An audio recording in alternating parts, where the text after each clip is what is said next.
Convido você, meu prezado, a abrir a palavra de Deus.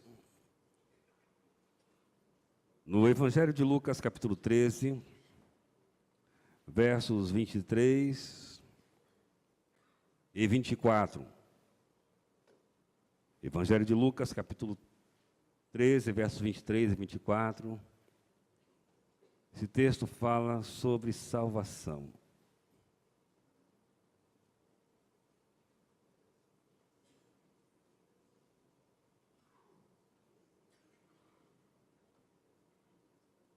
O texto começa dizendo que Jesus estava a percorrer cidades e aldeias, ensinando, e ia caminhando para Jerusalém. É o registro do final do ministério terreno de Jesus. E uma pessoa lhe perguntou, diz o verso 23, Senhor, são poucos os que se salvam? Ao que Jesus lhe respondeu, esforçai-vos por entrar pela porta estreita, porque eu vos digo que muitos tentarão entrar e não conseguirão. Esforçai-vos por entrar pela porta estreita. Ó Deus, nós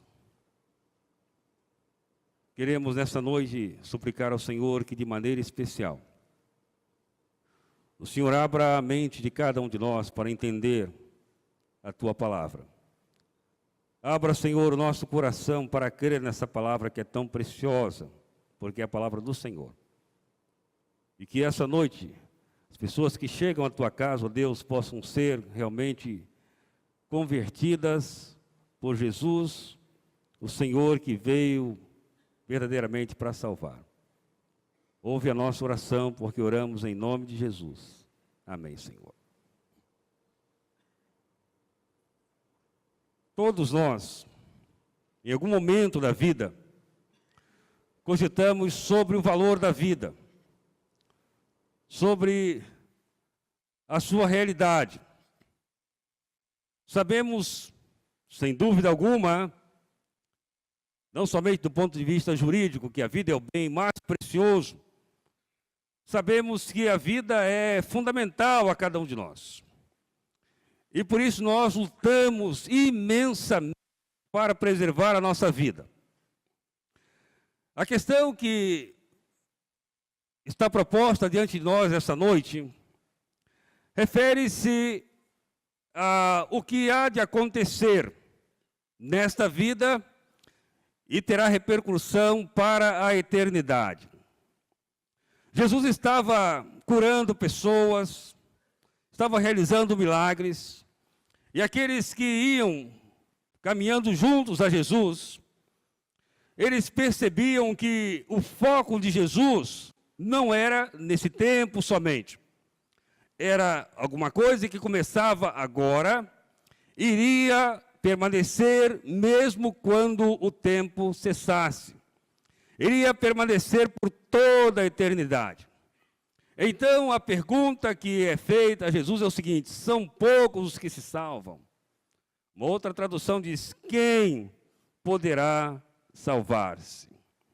Será que essa história de salvação é de fato uma história real? Ou será que isso é uma invenção de pregadores? Ou será que não existe de fato salvação?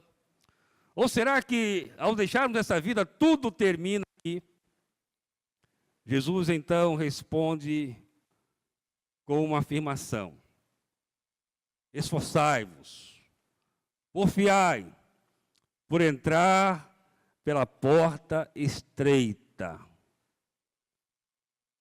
Sobre o que Jesus estava referindo-se nesse momento? Estava referindo-se à salvação, o plano de Deus para a restauração da criatura, do homem que foi criado à imagem e semelhança de Deus, do homem, o ser humano, que é o que tem mais importante nesse mundo, o ser humano. E é exatamente por isso que Deus se importa com você. Uma das questões que muitas pessoas imaginam é que o Deus da Bíblia, o Deus de quem a Bíblia fala, o Deus que os pregadores pregam, muitas vezes é um Deus tão distante que não nos pode ouvir. Mas a mensagem bíblica vai na direção contrária. Ela afirma que Deus se importa com cada indivíduo. Deus se importa com você. Deus conhece a sua história. Deus conhece o seu momento. E Deus está interessado na sua vida. E Deus quer dar a você exatamente a salvação. Ainda a guisa de introdução, no Evangelho de Lucas, no capítulo 19, verso 10, o Senhor Jesus, no seu encontro com Zaqueu, depois de ele entrar na casa de Zaqueu, e Zaqueu ter uma experiência de conversão, de transformação, Jesus afirma no verso 10, dizendo o seguinte: porque o Filho do Homem veio para buscar e para salvar. A quem? Aqueles que estavam perdidos.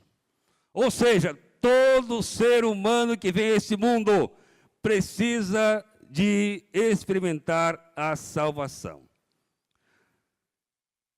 Timóteo, a carta de Paulo a Timóteo, afirma no capítulo 1, versos 2 e 3 o seguinte: porque isto é bom e agradável diante de Deus, nosso Salvador, que quer que todos os homens se salvem e venham ao conhecimento da verdade.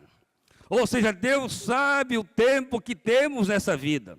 E é durante o curso dessa vida que Deus espera que cada ser humano tome a decisão de entender com a mente, de crer com o coração e de aceitar o plano que Ele projetou desde a eternidade, para que o homem não viva na perdição, mas alcance a salvação, que é muito mais do que religião. Essa noite nós não estamos propondo a você, porque não essa é a proposta de Jesus, que você venha para a igreja, não. Que você se torne um religioso, não. Mas que você seja salvo pela pessoa de Jesus Cristo. Então o resto terá consequência. Porque quando Jesus entra em nossa vida, nós alcançamos salvação. E quando a salvação se torna real, então nós entendemos o grande projeto de Deus para a vida humana. Mas há algumas atitudes impedem a salvação. Eu quero enumerar algumas nessa noite. Primeira atitude que impede que muitas pessoas alcancem a salvação é porque muitos entendem e dizem, afirmam que nós somos todos filhos de Deus. Não sei se você já ouviu alguém dizer isso, né? Afinal de contas, todos somos filhos de Deus. E alguns ainda se arvoram e dizem: eu também sou filho de Deus. E geralmente quando se fala isso, não se pensa muito no que diz a Bíblia. A Bíblia afirma que todo mundo é filho de Deus, sim ou não? Não? Sim ou não, irmãos? A Bíblia diz o seguinte, que todos somos criados por Deus. A palavra de Deus afirma que todas as coisas foram feitas por Ele e sem Ele nada do que foi feito se fez. João nos diz que Jesus estava no mundo. Diz que o mundo foi feito por Ele, mas o mundo não o conheceu. Então, nós somos criados por Deus. Você foi criado por Deus, eu fui criado por Deus, mas nem todos são filhos de Deus. Nós nos tornamos filhos de Deus mediante a fé, é o que afirma a Bíblia. O texto que eu creio que está aí, vamos ler juntos? Mas a todos quantos o receberam, deu-lhes o poder de serem feitos filhos de Deus, aos que creem no seu nome. Ou seja, a Bíblia afirma que somente aquela pessoa, independente da idade, independente da condição intelectual, independente da condição material e econômica, somente aquela pessoa que crê em Jesus se torna, afirma a palavra de Deus, filho de Deus. Então Deus criou a todos, mas nem todos são filhos de Deus. Essa é uma atitude da mente humana que impede que muitas pessoas cheguem à salvação, porque elas cultivaram a imagem de que elas são filhas de Deus, são filhos de Deus, mas na verdade não são. São criaturas de Deus, como todos por ele fomos criados. Mas para ser filho de Deus, é preciso que nós criamos no nome de Jesus. Veja bem que a ênfase bíblica é que eu creia no nome de Jesus, não é que eu seja religioso. Porque Jesus afirmou no sermão do apocalíptico dele, né, lá de Mateus, ao final do evangelho, dizendo o seguinte, que naquele dia muitos vão chegar e vão dizer, Senhor, Senhor, em teu nome nós curamos, em teu nome expulsamos demônios, em teu nome fizemos maravilhas. Ele vai dizer o seguinte, eu nunca conheci vocês, para longe de mim. Porque estar na religião sem Jesus não faz diferença alguma para a salvação. Uma outra afirmativa que as pessoas usam, além de dizer que é filho de Deus, diz o seguinte, Deus é amor e não vai mandar ninguém para o inferno. Aqueles que advogam essa ideia, defendem veementemente o fato de que Deus é um Deus de amor, e Deus é um Deus de amor. A Bíblia afirma claramente que Deus nos ama. Lá no Evangelho de João 3,16, é o texto áureo da Bíblia, eu costumo dizer, o texto diz claramente, eu queria que os irmãos recitassem, porque é bom recitar a Bíblia, vamos dizer juntos? Porque Deus amou o mundo de tal maneira que deu seu Filho unigênito, para que todo aquele que nele crê não pereça, mas tenha a vida eterna. Preste atenção no que diz a Bíblia. Para que todo aquele que nele o quê? Crê. Não pereça, mas tenha a vida eterna. Eu costumo, quando estou evangelizando pessoalmente, usar esse verso e pedir à pessoa, quando o texto assim, Deus amou o mundo de tal maneira que deu seu Filho unigênito para que todo aquele que nele crê. Então a pessoa diga assim, Deus amou o mundo de tal maneira que deu seu Filho unigênito para que, use o nome, né? Joel, meu nome. Se Joel nele crê, não vai perecer, mas vai ter a vida eterna. Isso é confessar Jesus. Será que você seria capaz de dizer isso nessa noite? Então nós vamos fazer um ensaio aqui, tá bom? Você vai me ajudar, viu? Meninas, meninos, adolescentes, adultos, jovens, todos. Pense no seu nome. Seu nome é muito importante. Vamos lá. Porque Deus amou o mundo de tal maneira que deu seu Filho unigênito, para quê? Diga o seu nome. Para quê? Se nele crer, o que vai acontecer? Não vai perecer, mas vai ter o quê? A vida eterna. Então a Bíblia diz o seguinte, para aquele que nele crê, é o que diz a Bíblia, não perecerá, mas terá a vida eterna. Então, se a pessoa não crê em Jesus, não é Deus que vai mandá-la para o inferno. Ela vai sozinha. Porque diz a Bíblia o seguinte, o pecado destrói a alma humana. Paulo afirma na carta aos Romanos que o salário do pecado é a morte. Mas o dom, o prêmio de Deus é a vida eterna por meio de Cristo Jesus, o nosso Senhor. E todo mundo peca, pessoal. Não adianta você dizer o seguinte, não, pastor, eu nunca pequei. Não faça isso. A Bíblia diz que se eu disser que eu nunca pequei, eu sou mentiroso. A Bíblia diz o seguinte, todos pecaram e estão separados, afastados da presença de Deus. Então o remédio para o pecado é crer em Jesus. Todo que crê não há de perecer e terá a vida eterna. Deus nos ama. Eu queria dizer para você nessa noite que é uma afirmativa da Bíblia que Deus ama o ser humano. Deus ama você. Pode ser que você fique a imaginar, em razão da vida que você tem, da história que foi construída ao longo dos anos, você começa a imaginar, mas tudo acontece errado comigo, Deus não se importa comigo. Quero dizer a você que você não está sozinho se você está pensando assim, porque já outros seres pensaram assim. Eu queria que você nessa noite voltasse aí na sua Bíblia, no livro do profeta Isaías, e nós vamos ler no capítulo número 40, um texto interessante que fala sobre um momento na vida do próprio profeta, que ele estava imaginando que Deus não se importava mais com ele, que Deus havia se esquecido dele. E no capítulo 40, a partir do verso 27, o profeta faz essa seguinte indagação.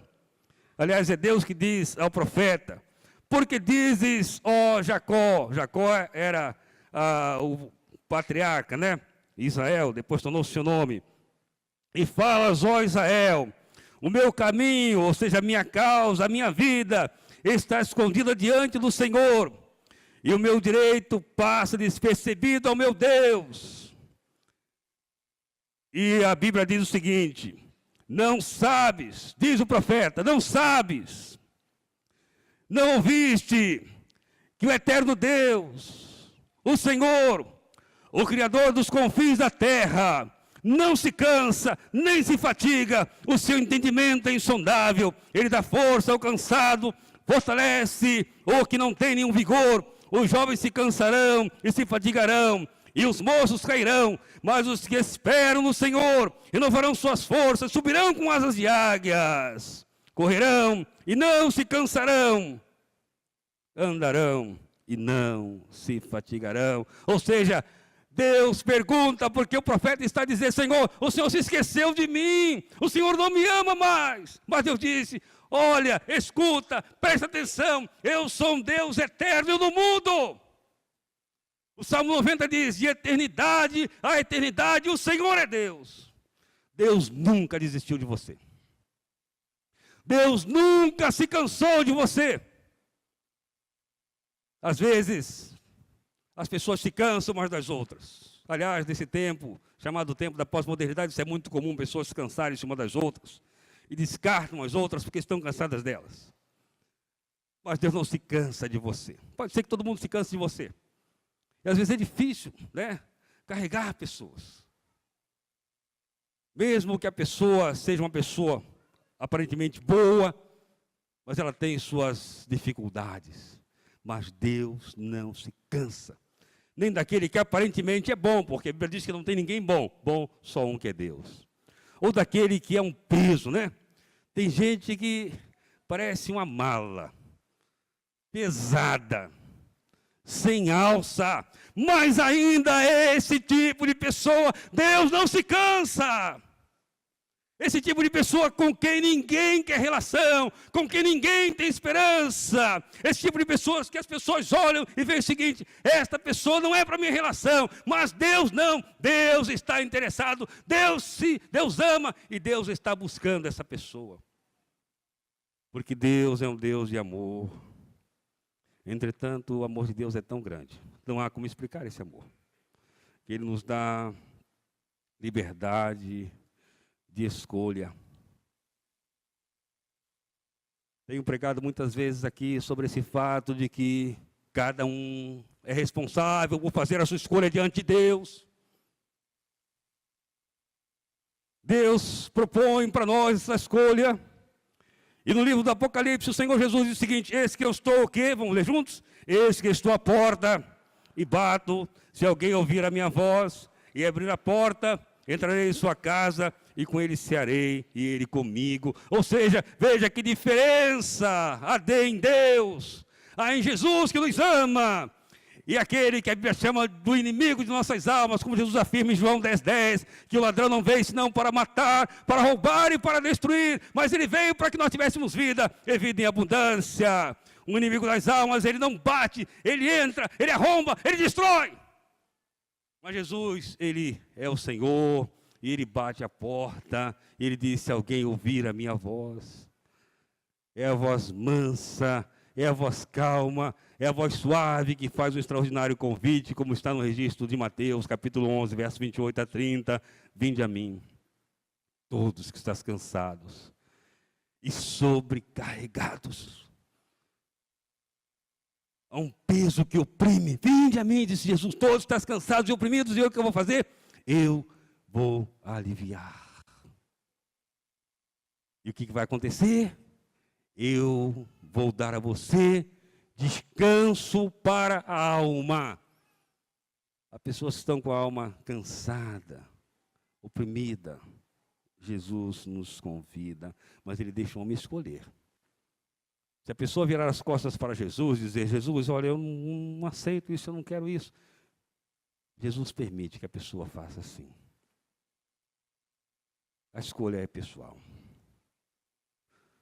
No Antigo Testamento, quando o povo de Deus tenta desviar-se de Deus, o livro de Deuteronômio, no final do livro, o texto é claro, Deus falando ao povo, diz o seguinte: olha, hoje eu vou propor a você, capítulo 30, a vida e a morte, a bênção e o mal. Escolha a vida para que viva você e toda a sua descendência. Quem poderá salvar-se? Não se iluda pensando você é filho de Deus. Você não é, se você não crê em Jesus. Você é criatura de Deus. Não se iluda pensando, Deus me ama. Mas um terceiro empecilho que impede as pessoas de salvação é que muitos dizem o seguinte: quando eu sentir vontade, quando eu for tocado por Deus, eu aceitarei. Meu amigo, salvação não é questão de sentimento, mas sim uma questão de fé. É uma questão de crer que Jesus disse que ele disse que é, que ele disse que é. É crer que ele é o Senhor, o Salvador, aquele que veio a esse mundo, aquele que foi na cruz, aquele que morreu por você e por mim. É uma questão de crer. Ele é o remédio para a nossa vida. Ele é a solução para os nossos problemas. Só Jesus é a solução. Não há uma outra solução. Quando os apóstolos foram impedidos de pregar o Evangelho, lá no livro de Atos, capítulo 4, verso 12, ele diz o seguinte: olha, e em nenhum outro há salvação, porque debaixo do céu nenhum outro nome há dado pelos homens, através do qual devamos ser salvos. Há uma enfermidade da alma, chamada pecado. Pecado é rebelião contra Deus. Está longe do projeto de Deus. Não importa o que diga a sua mente, não importa o que diga a sociedade, não importa o que todos digam. A Bíblia diz que se você está longe de Deus, você está em pecado. E o pecado é terrível. E só tem um remédio para o pecado. É Jesus Cristo, o Filho de Deus, que afirma no Evangelho de João, capítulo 8, verso 32, que conheceremos Ele, que é a verdade, e essa verdade nos libertará. E diz ele no verso 36, que se Ele nos libertar, nós verdadeiramente seremos livres. Imagine você nessa noite, se você estivesse enfermo, bem enfermo, e alguém dissesse para você, olha, foi descoberto um remédio que vai trazer cura para você. Você iria dizer o seguinte: bom, se eu sentir vontade, eu vou tomar esse remédio. Se eu sentir um toque especial, vou tomar esse remédio? Claro que não. Você iria correndo tomar esse remédio, porque você saberia que ali estava a sua solução. Aliás, estava lendo que há no Brasil uma busca por remédio, uma coisa impressionante.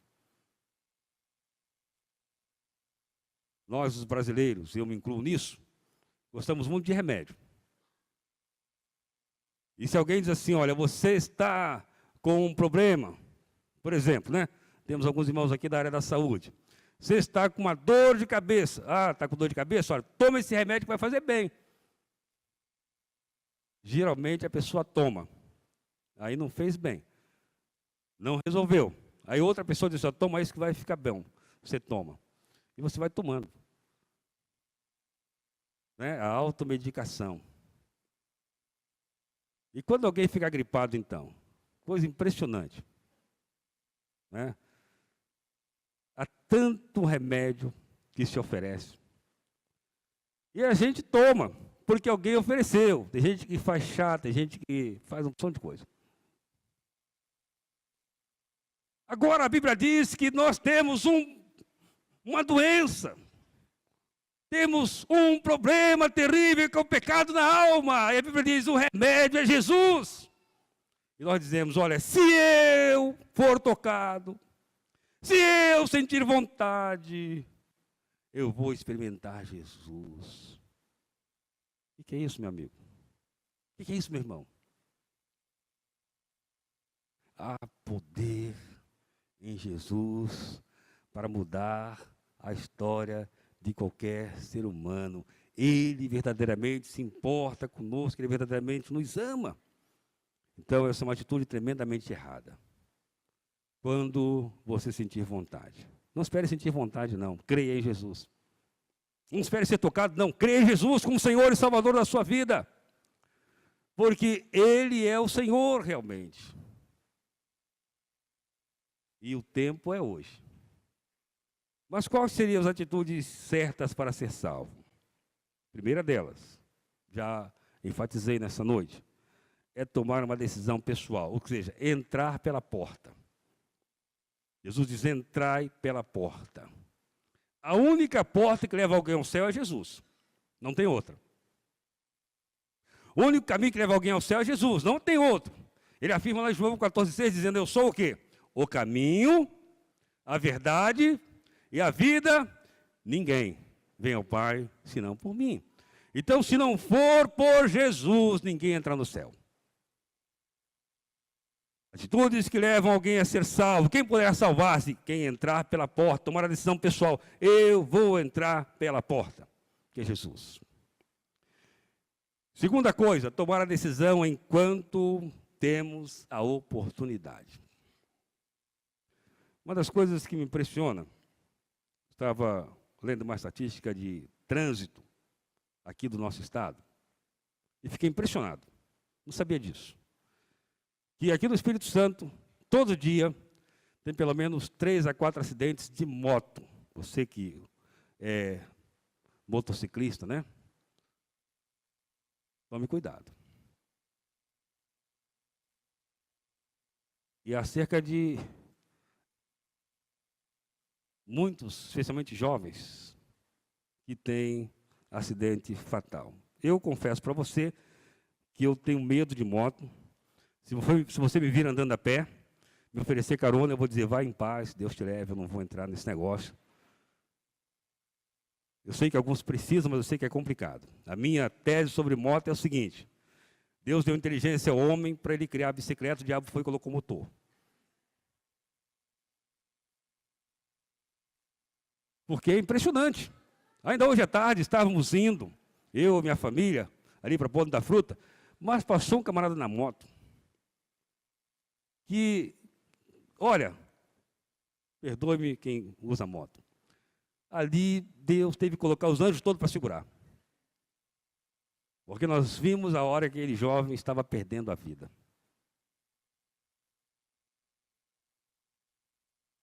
Nós não sabemos quanto tempo temos. Não sabemos. Por isso temos que tomar a decisão enquanto temos a oportunidade. Se eu perguntasse nessa noite, estamos caminhando já para o final do ano de 2014, já vivemos 8 meses nesse ano. Hoje é o último dia do 8º mês. Faltam somente 4 meses. Se eu perguntasse nessa noite, quem pensa que 2014 é seu último ano? Tem alguém aqui que pensa que vai morrer em 2014? Se tiver, levante a mão. Ninguém pensa. Nós pensamos que nossa vida vai durar muito tempo. Teremos oportunidade, mas nós não sabemos. Vou aumentar essa conta. Tem alguém que pensa que daqui a 10 anos já foi embora? Ninguém pensa. Mas a Bíblia diz que nós estamos entregues à morte todo dia. A maior certeza que nós temos nessa vida é que a morte está caminhando para e passo conosco. A vida humana é extremamente frágil. Tiago pergunta na sua carta, o que é a vossa vida? É como um vapor que surge e logo desaparece. Então precisamos tomar a decisão enquanto temos a oportunidade. Tomar a decisão enquanto é tempo. Não deixe para depois. Sabe por quê? Ninguém conhece o amanhã. Ninguém sabe o que vai acontecer depois. No Salmo 31, a Bíblia diz no verso 15 o seguinte, que o meu tempo está nas mãos de Deus. Não está nas minhas mãos. Está nas mãos de Deus. E eu preciso tomar a decisão enquanto é tempo. E crer realmente em Jesus como meu Salvador. Quem poderá salvar? Jesus disse, olha, esforce-se por entrar pela porta estreita. A porta estreita, o que significa isso? Estou caminhando para o final. Porta estreita significa o seguinte, você colocar a sua vida nas mãos de Deus. Você renunciar àquilo que destrói você. Porque o pecado sempre destrói. Ainda que aparentemente ele não destrua, ele destrói. Ele diz que ele destrói. E há pessoas que estão brincando com o pecado. Não estão se apercebendo de que Deus está convidando para experimentar a bênção da salvação. Essa noite, meu prezado, do jeito que você está, você precisa de entender que Jesus quer salvar você. Quem poderá salvar-se? Quem entrar pela porta estreita, a porta da salvação, a porta do reconhecimento de que você é um pecador, porque a Bíblia diz que todos pecaram. A porta do arrependimento do que você é e do que você faz. Não adianta você tentar lutar com Deus. O profeta Isaías diz que o ímpio ele não tem paz, ou seja, quem é o ímpio? É a pessoa que não tem uma boa relação com Deus. Quem é o ímpio? É a pessoa que não confia em Deus. Quem é o ímpio? É a pessoa que não acredita em Deus. Muitas vezes a pessoa veste uma capa de religião, veste uma capa de santidade, uma capa de honestidade, mas está longe de Deus. Não conhece a Deus. Não se rende a Deus. Não se quebranta. Não aceita Jesus como Senhor e Salvador da sua vida. Não entra pela porta. A porta larga, pessoas entram com muita facilidade. Todos os dias, todos os lugares, aos montões, de todas as idades, estão pessoas entrando pela porta larga. Como diz Jesus, espaçosa é a porta que conduz para a perdição. E são muitos os que entram por ela. Estreita é a porta, são poucos os que entram. Larga a porta, são muitos os que entram. Por que isso? Porque as pessoas não deixam Jesus ajudá-las. Precisamos considerar isso. Salvação é a proposta de Jesus nessa noite. Salvação de alma.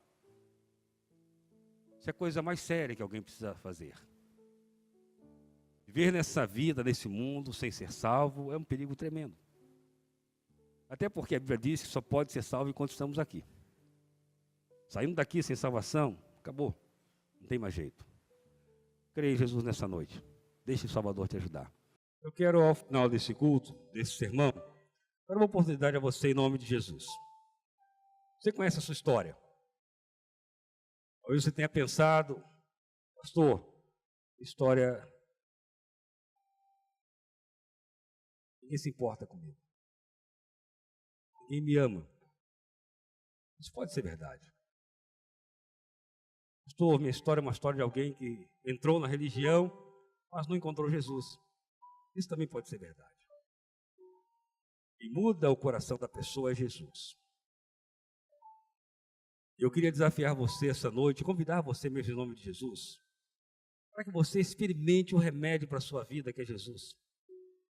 Para que você o receba como Senhor e Salvador. Então, essa noite, aquelas pessoas que estão aqui, que entenderam essa mensagem, e o Espírito Santo falou a você nessa noite, e você deseja mudar a sua história com Jesus, e quer dizer, pastor Joel, nessa noite, eu me entrego para Jesus de coração. Quero desafiar você no seu banco, você levantar a sua mão bem alto, como eu estou com a minha levantada, dizendo, pastor, eu estou aqui, e essa noite eu quero Jesus na minha vida. Qual será a primeira pessoa nessa noite? Levante sua mão bem alto para que a gente possa ver. Alguém nessa noite queira entregar a sua vida para Jesus.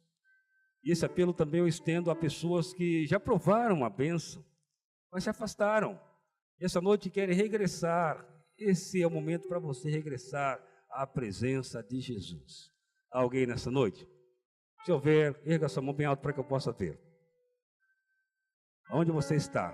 Deus conhece a sua história, Deus conhece você. Deus quer mudar a sua história. Você precisa crer em Jesus. O único remédio para a sua alma é Jesus, não tem outro não. Não precisa procurar outro lugar, porque não há outro lugar, não há outro remédio. O único remédio é Jesus. Alguém nessa noite? Se houver, se manifeste. Onde você está?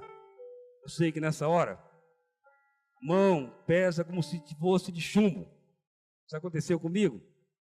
Eu compartilhei isso com a igreja. Eu era criado no Evangelho, minha família era crente, mas eu não era crente. Ouvi a mensagem a semana inteira. Outra noite o pastor dizia: quem quer receber Jesus, se manifeste, levante a sua mão. Eu era um menino. O que eu fazia? Sentava sobre as minhas mãos. Sentava mesmo. Quando chegou na última noite, aquele domingo, o pastor disse o seguinte: agora vamos todo mundo ficar em pé. Eu fiquei desarmado. Estava em pé. Eu não sei como, mas eu cheguei lá na frente. Deus me levou. Mas foram muitos anos. Nunca me arrependi da decisão. Esse é um momento de oração na vida da igreja. Ser crente sabe que é um momento de oração. Vamos orar nessa hora, irmãos. Senhor Deus, soberano, Deus que nos ama, Deus que abriu a porta através de Jesus na cruz do Calvário, para que nós pudéssemos ter acesso ao céu. Louvamos ao Senhor porque essa noite a Tua palavra foi pregada e a liberdade para ser pregada. O Senhor conhece cada coração, cada história, cada vida aqui nessa noite. Que o Senhor continue trabalhando nos corações, especialmente aqueles que estão em dúvida, para que, ó Deus, em tempo oportuno, ainda hoje mesmo, se rendam a Jesus como Senhor e Salvador da sua vida. Nós oramos assim em nome de Jesus. Amém.